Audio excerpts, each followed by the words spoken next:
제가 숫자를 까먹었네요. 108명인가요? 109명인가요? 우리 성경 통독 지금 하고 있어서 참 감사한데, 지난주 성경 통독에 나왔던 장면입니다. 여러분 기억하실까요? 이스라엘 백성들이 이집트에서 430년 동안 종으로 살다가 이집트를 나와서 홍해 바다를 건너죠.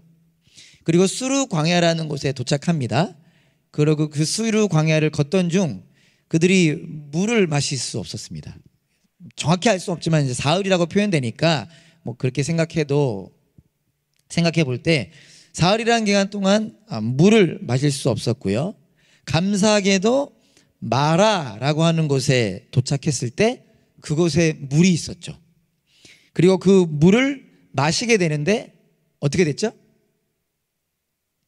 눈을 지금 깜빡깜빡 뜨면 하고 계신 걸로 알고 있는데 생각 안 나나요? 어떻게 됐죠? 다 아니거든요. 여기 안 하고 있나요? 그 물이 썼죠. 써서 그 물을 마실 수가 없었습니다. 그래서 이스라엘 백성들이 불평합니다.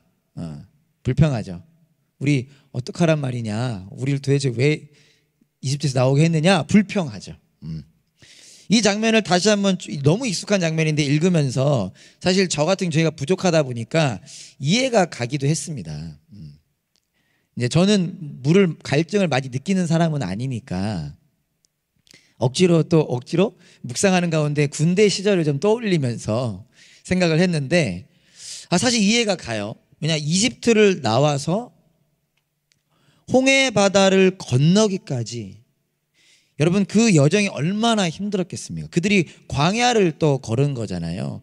그 당시 그들이 당나귀 이런 거 탄 사람 별로 없을 것 같고 대부분이 걸어서 이동을 했을 텐데, 남자만 60만 명, 그러니까 어른도 있고 아이도 있고 노인도 있고 그들과 다 함께 그렇게 길을 간다는 게 얼마나 힘들었겠습니까? 그리고 뜨거웠을 텐데, 그런 가운데 오랜 시간 동안 물을 마시지 못했으니 그 고통은 컸을 겁니다. 지난번에 우리 기용전사님으로 기억하는데 말씀 전해주면 이스라엘에서 물 마시지 못했던 경험 얘기해 주셨는데, 그렇게 잠깐만 못 마셔도 그렇게 힘들어하는 건데, 그럼에도 불구하고 그러나 동시에 안타까운 모습이기도 했어요. 저도 자신이 없을 때도 많지만 하나님이 살려주셨잖아요.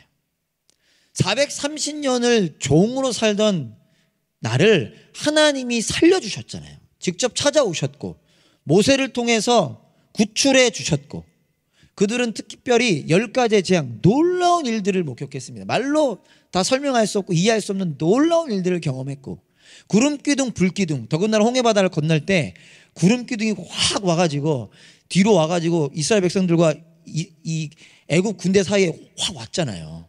그들 지켜주셨잖아요. 그걸 다 목격했잖아요. 하나님의 이끄심, 보호하심을 다 경험했습니다. 얼마 지나지 않았어요. 길어봤자 사흘. 그럼에도 불구하고 그들은 그런 은혜를 금방 잊어버리고 모세와 하나님께 불평하는 모습이 참 안타깝기도 했습니다. 그때 하나님께서 모세에게 어떻게 하시죠? 한 나무를 보여주십니다. 이게 저는 좀 강조하고 싶어요. 한 나무를 보여주세요. 그리고 모세를 통해서 그 나무의 나뭇가지를 꺾어서 물에 던지게 하십니다. 좀 강조하고 싶은데 던지게 하세요. 그랬더니 어떻게 되죠? 이거 모르는 사람 거의 없잖아. 쓴 물이 재밌어. 여기까지는. 이제 뒤엔 재미없어. 성막 지금 재미없어. 막 하나 둘 막 번제단 이런 거 만드는 재미. 쓴 물이 단물로 변합니다. 그리고 이스라엘 백성들이 그들의 갈증을 해소하죠. 그리고 하나님께서 말씀하십니다. 나는 너희를 치료하는 하나님이다. 많이 들어보셨나요? 여호와 라파의 하나님 들어보셨죠? 나는 너희를 치료하는 하나님이시다. 즉 여러분, 여러 가지가 있겠지만 이 장면은 특별히 어떤 장면이냐, 하나님이 어떤 분이신지가 나타나는 장면인데, 그 하나님은 크신 하나님이신데 그 하나님의 어떤 부분, 하나님은 치료하시는 하나님이다. 우리를, 특별히 우리의 영혼을, 그리고 우리의 몸과 마음과 생각과 모든 것을 치료해 주시는 분이시다가 나타나는 장면입니다. 근데 그 가운데 여러분과 한번 기억하고 싶은 건 뭐냐면요, 아까 강조했던 부분인데, 하나님께서 모세에게 나무를 보여주시고 그 나무를 꺾어서 던지게 하세요. 이 물에 던져진 나무는 여러 학자들도 표현하는 부분인데 예수님의 십자가를 생각나게 합니다. 하나님께서 저와 여러분들을 치료하시기 위해서 어떻게 하셨죠? 예수님을 보내주셨어요. 그러니까 나무는 보여주셨는데 이건 저만의 그냥 해석일 뿐입니다. 예수님을 보내주셨어요. 그리고 우리를 살리기 위해서 예수님은 우리 대신 십자가에 못 박히게 됩니다. 던져진 나무처럼. 나무가 원한 건 아니었잖아요. 꺾여서 던져진 나무처럼 예수님은 십자가에 못 박히게 되십니다. 그래서 우리를 어떻게 하셨다고요? 우리를 치료하세요. 우리를 구원하시고 우리를 성장하게 하십니다. 이사야 53장 5절에 잘 아시는 말씀이죠. 뒷부분만 제가 읽어보면 이런 말씀이 있습니다. 그가 매를 맞음으로써 우리의 병이 나았다. 예수님께서 매를 맞으심으로, 예수님이 죽임당하심으로, 예수님이 십자가에 못 박히심으로 저와 여러분들이 낫게 되었다라는 것입니다. 지난 7주라는 시간을 통해서 예수님께서 십자가에서 남기신 마지막 말씀들을 살펴보았습니다. 어려운 표현으로 가상칠언, 십자가에서 숨을 거두시기 직전에 남기신 7가지의 말씀을 살펴보았습니다. 여러분 혹시 기억하시나요? 말씀 혹은 제목 중에 기억나는 것 있나요? 존샘 찬스는 쓰면 안 되고 어떤 거? 용서, 할렐루야. 첫 번째 말씀이었죠. 용서. 하나만 더. 형제님. 승리요. 똑똑해요. 승리. 시작과 마지막 이게 박자를 일부러 맞춰준 거죠? 그것만 생각난 건 아닌 거죠, 그죠? 네. 감사합니다. 승리. 7가지 말씀들을 전했는데요. 바라는 것은 그 십자가와 십자가 말씀을 통해서 우리에게 허락된 예수님의 사랑, 예수님의 그 은혜, 예수님의 그 능력이 저와 여러분들의 삶에 더 깊이 경험되어지기를 간절히 소망합니다. 소망합니다. 아멘. 오늘은요 그 말씀에 이어서 예수님의 십자가를 만난 사람의 삶은 어떤 삶인가. 우리는 특별히 우리 담없는 교회 예수님의 십자가를 만난 사람들이죠. 우리는 어떻게 살아야 하는가를 나누고자 합니다. 예수님께서 제자들에게 말씀하셨습니다. 오늘 본문이죠. 제가 한 번 더 읽어보겠습니다. 십자가를 만난 사람은 어떻게 살아야 하는가? 그리스도인의 삶은 어떤 삶인가? 여기 나옵니다. 누구든지 나를 따라오려거든 자기를 부인하고 자기 십자가를 지고 나를 따라오너라. 예수님을 믿는 사람은 예수님을 따르는 사람이죠. 예수님을 따르는 사람이라고 할 수 있겠죠. 그런데 예수님을 따르는 사람을 예수님께서 오늘 본문을 통해서 뭐라고 표현하고 계십니까? 예수님을 따르는 사람은 자기를 부인하고 자기 십자가를 지는 사람이다 라고 표현합니다. 그게 십자가를 만난 사람의 표현인 것이죠. 자기를 부인하고 자기 십자가를 지는 사람이다. 그럼 이 내용이 뭔지만 알면 우리는 어떻게 살아야 되는지에 대한 대답을 찾는 거죠. 여러분, 자기를 부인하는 게 무엇일까요? 자기를 부인하는 것. 제가 미처 허락을 못 맡았는데 이따가 허락 맡고 그냥 얘기하겠습니다. 제가 카톡방에 이제 찬양 인도하는 찬양팀들에게는 먼저 본문을 물어보면 알려주거든요. 그래서 오늘 이번 주일 제가 나누고자 하는 본문이 이것이고요. 내용은 자기를 부인하고 자기를 십자가를 지는 것입니다. 그랬더니 한 형제님이 자기 부인은 손유진이라는 거예요. 이해되세요? 네, 그래서 제가 알겠습니다. 감사합니다. 여러분, 자기 십자가를 지는 건 뭘까요? 예전에 여러분 어른들 혹은 간접적으로 그런 얘기 많이 들어보셨을 수도 있겠는데 모태신앙도 혹은 교회에서 신앙생활 오래 하신 분들은 남편이 내 십자가야. 그런 얘기 안 들어보셨어요? 남편이 내 십자가야. 예, 뭐 어떤 의미에서 맞을 수 있지만 보통 다 잘못 사용하는 표현입니다. 예. 우리가 이 내용을 좀 더 이미 알고 있겠지만 더 깊이 좀 알기 원하는데요. 예수님의 이 말씀을 보다 깊이 이해하기 위해서, 제대로 이해하기 위해서는 우리는 오늘 본문 마태복음 16장 24절 앞의 내용을 좀 이해해야 합니다. 그래서 우리가 앞의 내용을 잠시 살펴보고자 하는데 마태복음 16장 13절부터 20절까지 한번 보겠습니다. 마태복음 16장 13절부터 20절까지 한 절씩 교독하겠는데 집중할 수 있는 분은 같이 읽어주시고 눈으로 보는 게 집중되는 분은 눈으로 보셔도 됩니다. 제가 한 절, 여러분들이 한 절 읽겠습니다. 천천히 말씀 생각하면서 예수께서 빌립보 가이사랴 지방에 이르러서 제자들에게 물으셨다. 사람들이 인자를 누구라고 하느냐? 제자들이 대답하였다. 세례자 요한이라고 하는 사람들도 있고 엘리야라고 하는 사람들도 있고 예레미야나 예언자들 가운데 한 분이라고 하는 사람들도 있습니다. 예수께서 그들에게 물으셨다. 그러면 너희는 나를 누구라고 하느냐?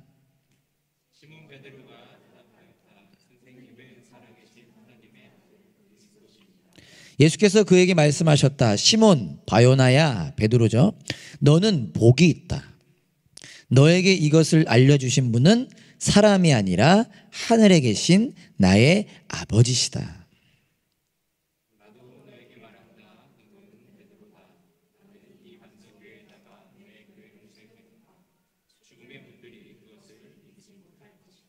내가 너에게 하늘나라의 열쇠를 주겠다. 내가 무엇이든 땅에서 매면 하늘에서도 매일 것이요 땅에서 풀면 하늘에서도 풀릴 것이다.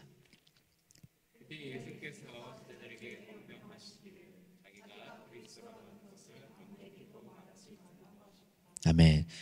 많이 그래도 읽어보고 들어보신 본문이죠. 예수님께서 제자들과 함께 가이사랴 빌립보라고 하는 도시에 이르러셨을 때 간단히 설명드리면 어떤 상징적 의미가 있느냐?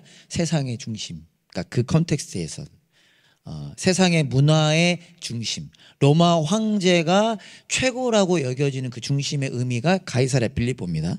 그곳에서 예수님이 나를 누구라고 하느냐라고 질문하십니다. 사람들은 예수님을 엘리야라고 하기도 했고요, 예레미야나 선지자 중에 한 명이라고 대답하기도 했습니다. 어떤 의미죠? 다 자기들 마음대로 예수님을 생각하고 있다라는 의미죠. 그때 베드로가 놀랍다는 게 중요합니다. 놀라운 대답을 합니다. 뭐라고 대답하죠? 선생님은 살아계신 하나님의 아들 그리스도십니다. 개역개정 같은 경우 주는 그리스도시요 살아계신 하나님의 아들이십니다.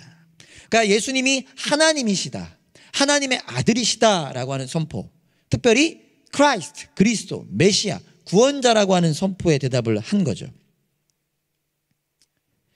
여러분, 이 대답이요, 방금 얘기했던 것처럼 엄청난 대답이었어요. 이게 왜 엄청나고 놀라운 대답이냐? 그게 드러나는 이유 중에 하나, 드러나는 증거가 뭐냐? 예수님께서 그 대답을 하자 베드로에게 뭐라고 말씀하시죠? 베드로야, 너는 복이 있다 라고 말씀하세요. 그러니까 대단한 대답을 했다는 얘기죠. 그러면서 이어서 말씀하시기를, 그런데 이 대답은 하나님이 너에게 알려주신 대답이다. 그러니까 베드로가 알고 한 대답이 아니라는 거예요. 베드로가 알 수 없었던 엄청난 대답, 하나님이 주신 대답. 그러면서 또 이어서 뭐라고 말씀하시죠? 그 대답, 주는 그리스도시요 살아계신 하나님의 아들입니다라고 한 대답 위에 교회를 세우실 거라고까지 예수님은 말씀하십니다. 그만큼 엄청난 대답인 거예요. 그리고 중요한 것은요, 이어지는 21절에서 저희가 20절까지 읽었잖아요. 21절에서 마태복음을 기록한 마태가 뭐라고 표현하고 있느냐, 이렇게 기록합니다. 그때부터, 이게 중요해요. 언제죠 그때가?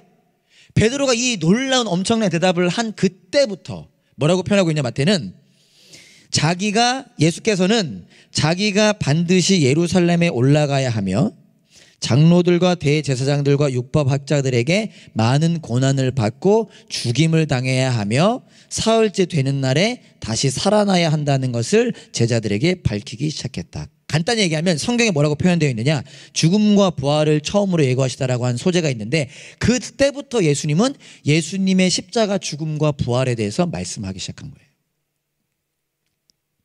예수님께서 인간이 되어 이 땅에 오신 이유가 뭐였죠? 예수님이 이 땅에 오신 이유? 예수님이 이 땅에 오신 이유? 십자가에서 죽기 위해 오셨잖아요. 그리고 부활하시기 위해 오셨잖아요.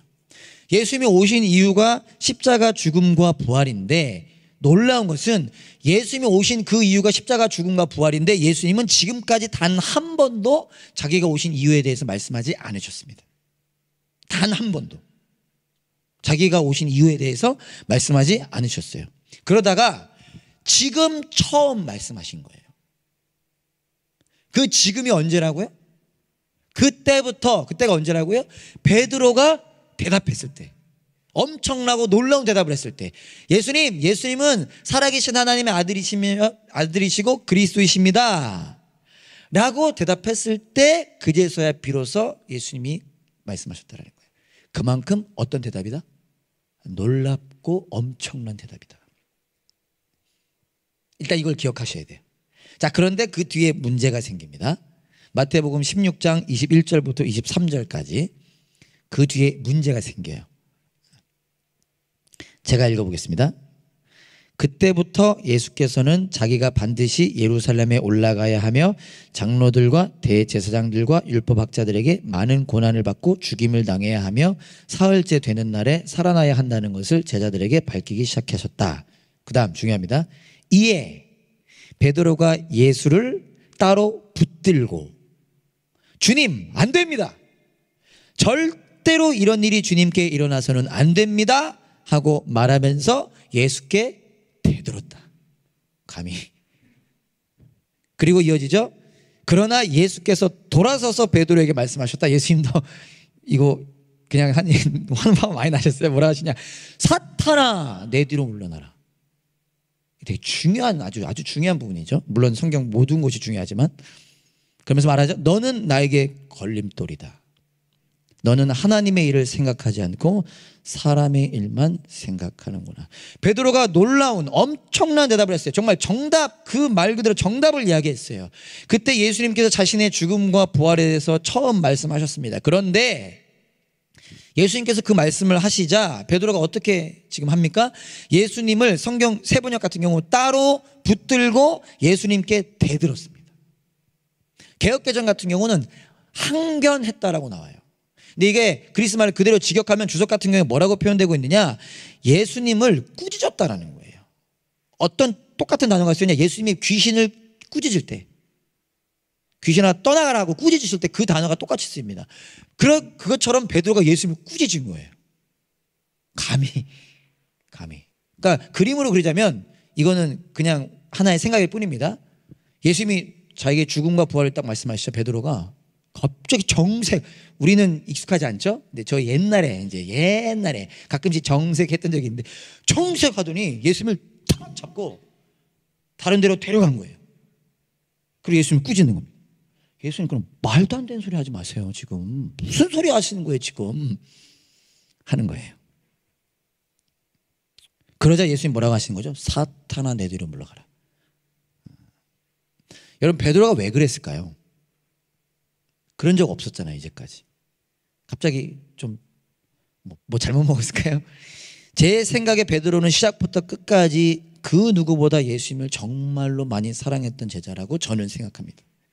그런데 그런 베드로가 왜 예수님께 대들고 예수님을 꾸짖었을까?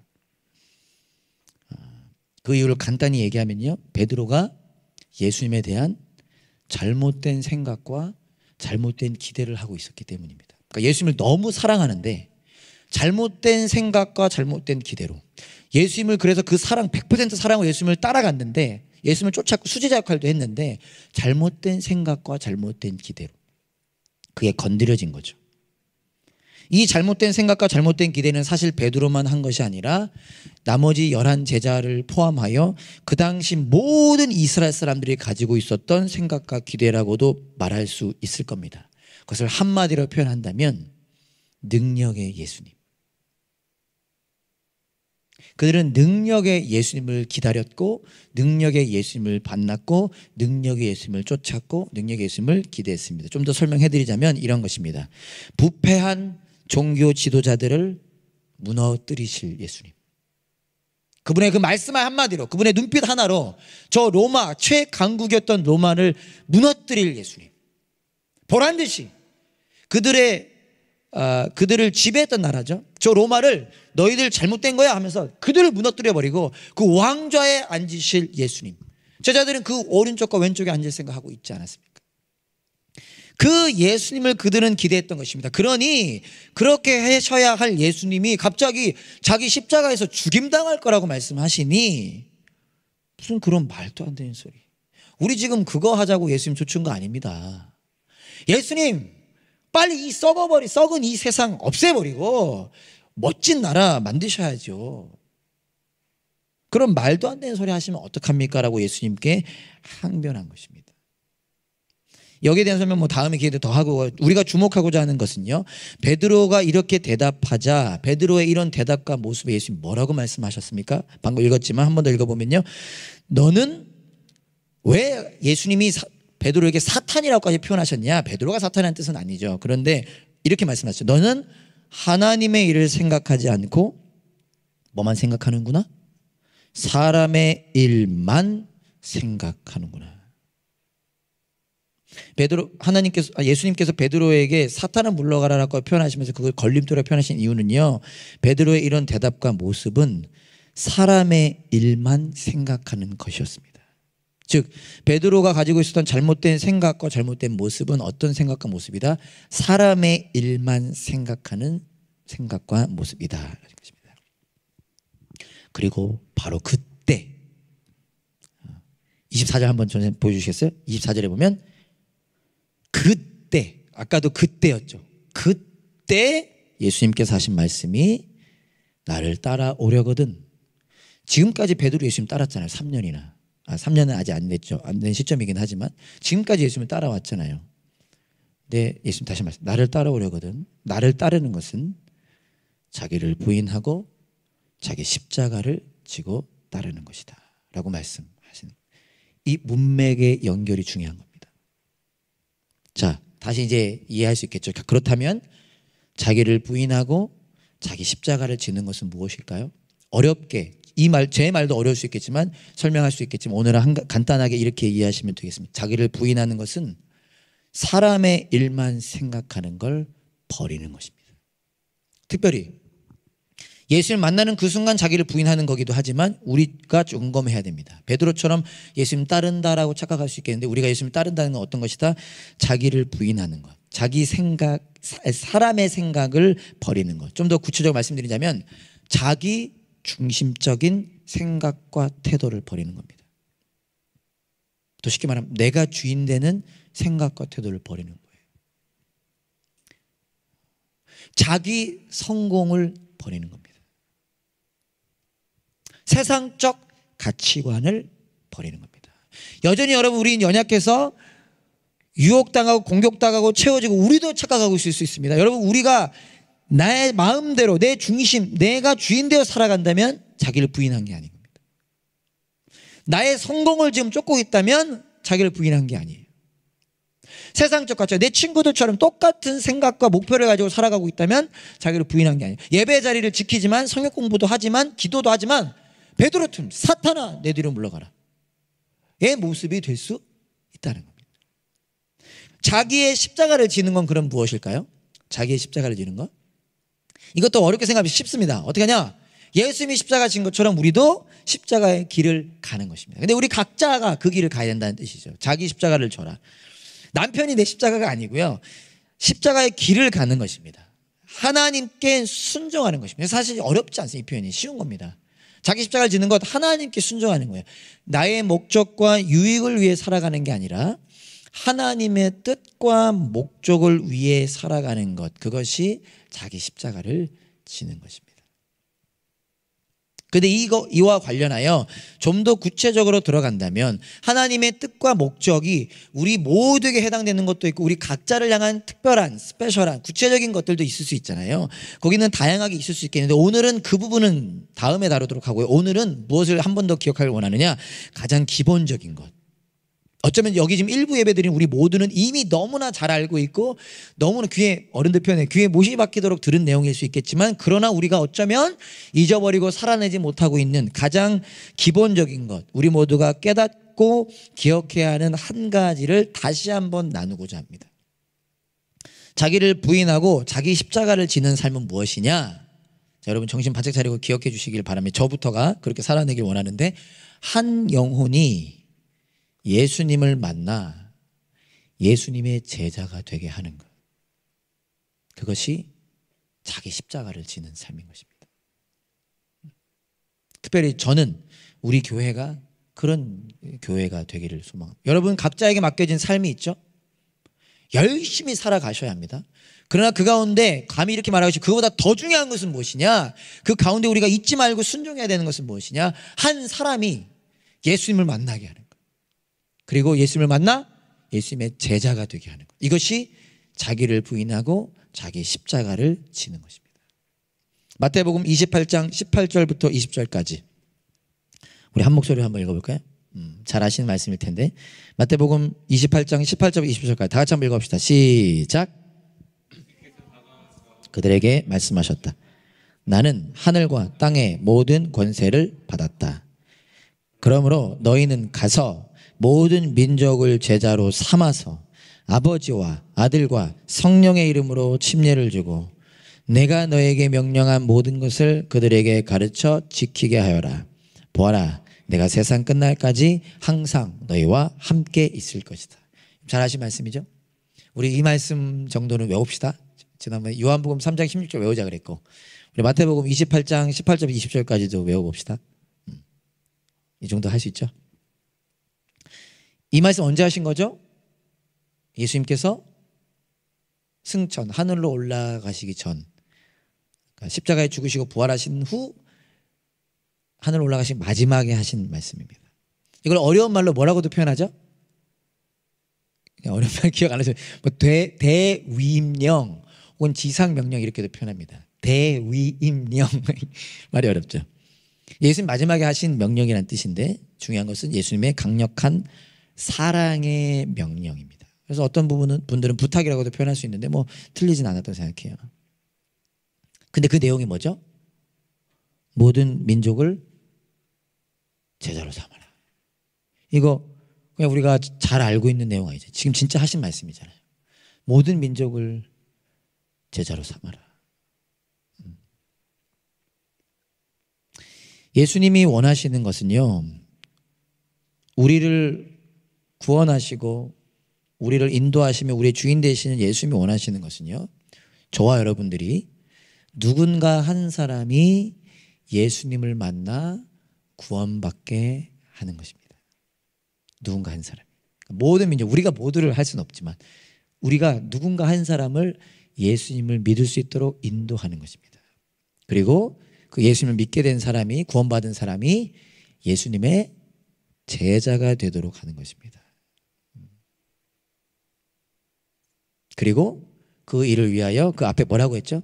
또 가서 그 사람에게 다가가는 거죠. 그 사람이 예수님 믿게 하려면 다가가서 그 한 영을 어떻게 하는 거죠? 예수님이 하셨던 것처럼 인자가 온 것은 섬김을 받으려 함이 아니라 섬기러 왔으며 섬기는 것입니다. 이게 자기 십자가를 지는 것입니다. 이게 예수님 믿는 자의 삶인 것입니다. 사랑하는 여러분, 여러분을 축복하며 응원합니다. 예수님을 믿는다는 것이, 예수님을 따른다는 것이 무엇인지를 깊이 깨닫게 되기를 소망합니다. 그리고 우리의 삶이 다시 재정비해서 우리의 하루하루 일상과 우리의 인생과 우리의 2023년이 우리의 바쁜 직장 생활과 학교 생활과 여러 가지 생활이 바로 궁극적으로 이러한 삶이 되길 원해요. 한 영혼을 주님께로 인도하는 삶. 이 말씀을 우리의 삶에 좀 더 구체적으로 어떻게 적용할 수 있을까? 간단히 두 가지만 나누고 마치도록 하겠습니다. 어떻게 우리에게 적용할 수 있을까? 첫 번째, 한번 따라해 주실까요? 우리 자신을 점검해보자. 어디 다시 우리 형제님들 목소리 다 자매님들 목소리밖에 안 들려. 다시 나 자신을 점검해보자. 아멘. 여러분들에게 불필요한 부담을 드리고 싶지 않습니다. 저는 부족하지만 이건 예수님의 사랑의 말씀이에요. 여러분들 사랑하시는 분의 말씀입니다. 자, 여러분, 제가 이 질문 몇 가지 갖고 왔는데 이거 부드럽게 표현해 볼 테니까 여러분들, 찬수가 지금 좀 많이 힘들어. 농담이고요. 예, 오해하지 말고 농담이고요. 자, 질문해 보겠습니다. 여러분, 우리를 점검해 봐야 되는데 이거는 다른 사람이 다른 사람 점검하시면 큰일 나요. 그런 사람 있으면 저한테 데리고 오세요. 전 사람이 데리고 오세요. 혼나야 돼요. 자기를 점검하라는 거야. 옆 사람 점검하라는 거 아니야. 제발 부탁입니다. 옆 사람 점검하라는, 나를 점검하라는 거예요. 첫 번째, 한 영혼을, 한 사람을 예수님께로 인도해 보신 적이 있습니까? 이거 예전에 아마 전 선생님 설교 때도 한번 나왔던 내용 같은데, 그죠? 여러분, 이거는 정죄식으로 이해하면 안 돼요. 그리고 눌리면 안 됩니다. 한 사람을 여러분 예수님께로 인도해 보신 적 있나요? 얼굴들이 다 괜찮네. 표정들이 좋네. 철저한 가면을 쓰고 있는. 자, 그렇다고 한다면, 다른 질문. 그리고 한 영혼을 예수님께로 인도하고자 지금도 애쓰고 있나요?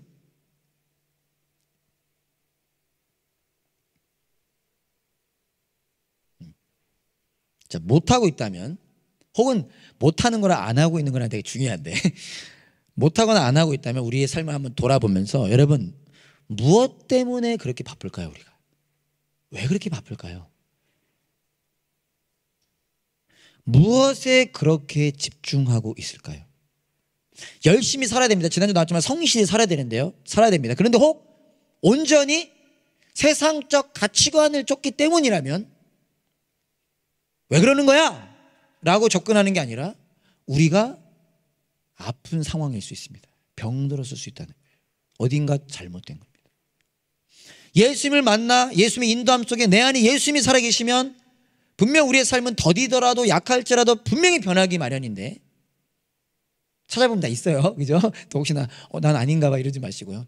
그럼에도 불구하고 내가 온전히 100% 다른 친구들과 별 다를 바 없이 세상적 가치관만을 쫓으며 그렇게 바쁘게 살아가고 있다, 점검해 봐야 돼요. 그리고 함께 기도해야 합니다. 나와 우리의 어쩌면 혹 무너지고 아픈 영혼이 회복될 수 있도록 눈물로 기도해야 돼요. 여러분, 누가 아프면 눈물로 기도하자. 우리 교회 아픈 사람 정말 많습니다. 매일매일 저도 기도하고 있거든요. 눈물로 기도해야 돼요. 마찬가지로 우리의 영혼이 아프면 기도해야 돼요. 물론 영혼이 아픈지 안 아픈지 잘 알 수 없습니다. 판단해서도 안 되고 스스로 보라는 것입니다. 여러분, 아까 말씀 혹시 기억하지 못해서 베드로와 예수님의 그 장면을 기억해 보시면, 예수님의 십자가와 부활을 깊이 경험할 때 그제서야 비로소 예수님이 살아계신 하나님의 아들이시며 그리스도이심을 진정으로 고백하게 됩니다.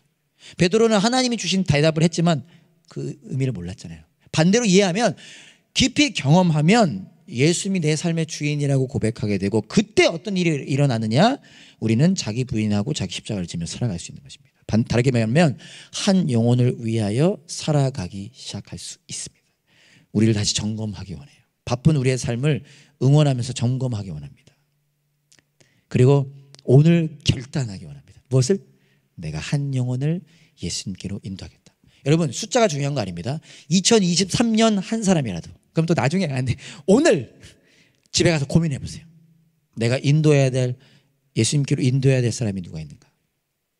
자, 두 번째, 우리가 적용해야 할 두 번째, 방금 내용이긴 한데 한번 따라해 주시면, 내 주위에 있는 누군가 한 사람을 찾고 다가가자. 어렵나요? 네, 다시. 내 주위에 있는 누군가 한 사람을 찾고 다가가자. 이게 우리가 적용해야 될 두 번째 포인트입니다. 우리를 점검한 후에, 예수의 마음을 확인한 후에 우리가 한 영혼을 예수님께 인도하기 원하는데, 그러려면 어떻게 하죠? 가서 제자를 삼아야 되죠. 누군가 한 사람을 찾고 다가가야 됩니다. 여러분, 우리 주위에 예수님을 모르는 사람이 있지 않습니까? 지금 고개 끄덕이는 사람 3명 봤어요, 여기서. 감사합니다. 내 주위에 예수님 믿지 않는 사람 있으면, 자, 어떻게 하냐? 그 사람을 마음에 품으세요. 품기 어려운 사람이 있죠. 다가가기도 힘들어. 그럼 그 사람을 먼저 하지 말고 품을 수 있는 사람 품으세요. 그리고 다가가는 것입니다. 만약에 없다면 어떻게 해야 될까요? 내 주위에 예수 믿는 사람이 없다. 그런 사람 있나요, 여기? 기회를 드린 거예요. 다 있으시군요. 우리는 쉬워졌네요, 우리의 시작이. 만약에 없을 수 있죠. 제 주위에 별로 없어요. 그러니까 물론 길거리 가다 만난 사람들은 많지만, 일단 우리 옆집 분들 있고요. 내 앞집은 근데 영어로 써야 되니까 조금 약간 excuse me 어렵고, 그 다음에 제 친구 한 명 있고요. 안 믿는 친구 있는데, 거기서 저도 멈추지 않겠습니다, 이번 말씀은. 계속 그것만, 또 다른 사람을 저도 찾겠는데, 혹 주위에 예수 모르는 사람이 없다면 찾아야 돼요. 미안하지만 여러분들은 다 있잖아요. 찾기 쉽죠. 특히 직장생활, 학교생활 하면 얼마나 많어, 주위에. 예수 안 믿는 친구 얼마나 많아. 자, 그러면서 이제 어떻게, 아까 얘기했지만 다시 한번, 그분들에게 찾고 그분들에게 다가가는데 어떻게 하냐? 먼저 기도를 시작합니다. 그래서 오늘 여러분 결정하세요. 그래서 한 사람을 정하세요. 핸드폰에다 적으세요. 적고 기도를 시작합니다. 그 한 영혼의 구원받는 것을 위해 기도를 시작합니다. 그리고 어떻게 해야 될까요? 지혜를 구해야죠. 뭐 여러분 다 경험해보신 적 한 번쯤 있으시죠? 뭐 이렇게 편하게 말하는 사람 몇몇 없잖아. 예수님 믿으세요? 예수님은요? 막 이러면서 편하게 말하는 사람 없잖아. 지혜를 구해야 됩니다. 내가 이분에게 복음을 어떻게 전할 수 있을까? 이분을 교회로 또 예배 자리로 어떻게 인도할 수 있을까? 지혜를 구해야 되는 거죠. 어떤 분들은 얘기 꺼내는 것도 싫어하는 분이 계시니까, 어떤 분들은 뭐 괜찮으면 이 기회는 이때다 얘기하면 되고요. 그래서 지혜를 구하면서 다가갑니다. 그리고 입술에서 멈추면 안 돼요. 어떻게 되냐? 여러 가지 방법으로 섬겨야 합니다. 우리의 시간과 우리의 에너지와 우리의 재정을 사용해야 돼요. 여러분 커피 한 번 들 먹고 커피 사주시는 거예요. 그 다음에 가능하면 밥도 좀 사주고 맛있는 거 사주면서 그분들을 섬기면서 궁극적으로 어떻게 되죠? 하나님의 말씀으로, 모임으로, 예배로 또 인도해야 합니다. 제일 중요한 건 그 인도보다도 물론 복음을 전할 수 있다면 제일 좋은 거죠. 다 경험해 보셨겠지만 힘듭니다. 사실 힘들지 않을 때도 있지만 힘들고 어렵습니다. 그럼에도 불구하고 나를 구원하시고 자녀 삼아주신 예수님의 은혜를 기억하면서 우리가 2023년을 또 2023년에 다가오는 2월달 얼마 남지 않은 1월달 우리가 이렇게 살아내기를 간절히 소망합니다. 이것이 자기를 부인하고 자기 십자가를 지는 삶인 것을 기억하고 살아내는 저와 여러분 되시기를 소망합니다. 아멘. 우리 함께 찬양하고 기도합시다.